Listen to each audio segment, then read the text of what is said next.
A full-scale digital manhunt is underway. Record-setting web traffic jammed FBI.gov after they released photos and surveillance video of two suspects in the Boston Marathon bombings.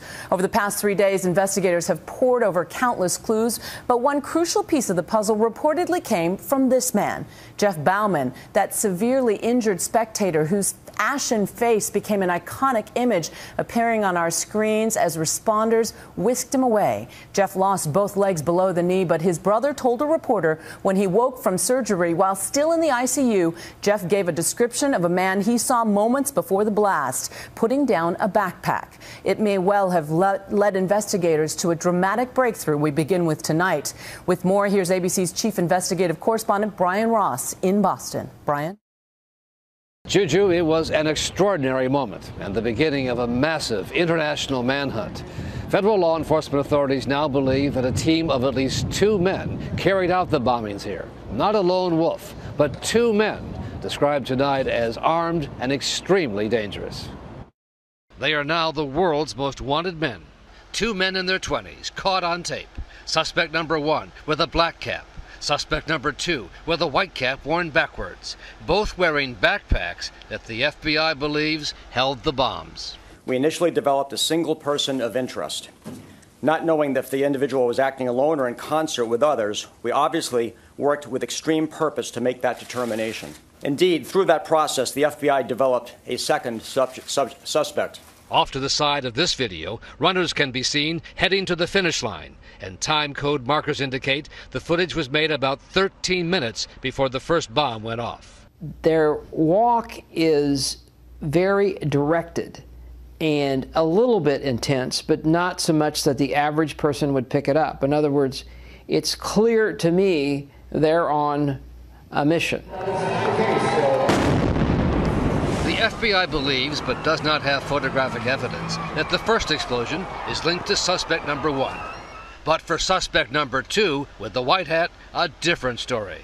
Suspect 2 set down a backpack at the site of the second explosion, just in front of the Forum restaurant.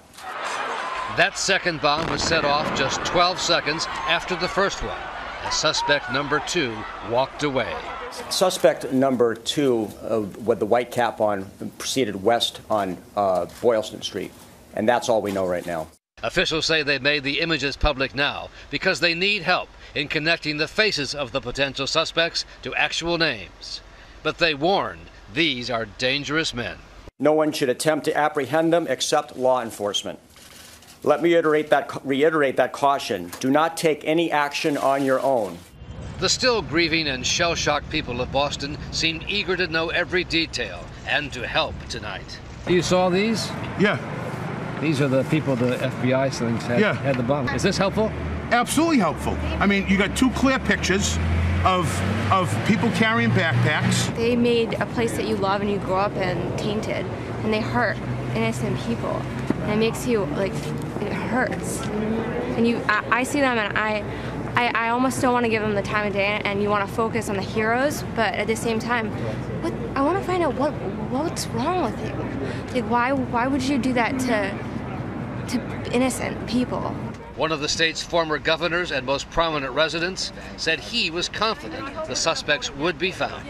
This is a day of hope and inspiration from that event, but also encouraging to see that the perpetrators of this may well have been identified and may be on their way to have justice served.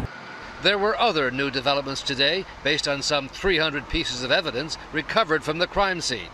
Some of the components of the bomb, including this battery and this circuit board, were recognized by hobbyists as parts of a toy remote control car, similar to this one seen online, posted by the manufacturer. The owner of one hobby store outside Boston says FBI agents interviewed him on Wednesday and left little doubt that a remote control unit had been used. When I said it looked like to me that one of the components was a radio receiver, the response was like I was dead on.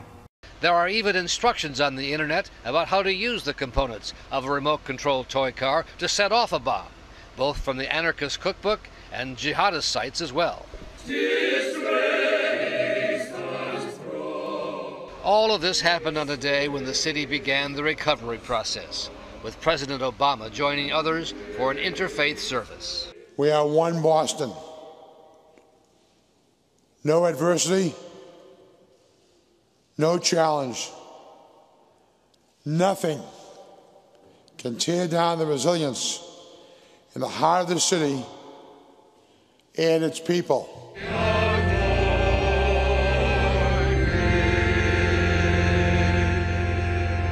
There is still no indication of whether this was an act of foreign or domestic terrorism. But the president vowed on Thursday that whoever it was, they will not escape. If they sought to intimidate us, to terrorize us, to shake us from those values that Deval described, the values that make us who we are as Americans, well, it should be pretty clear by now that they picked the wrong city to do it.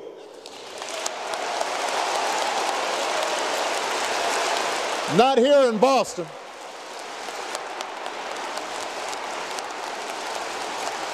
Not here in Boston.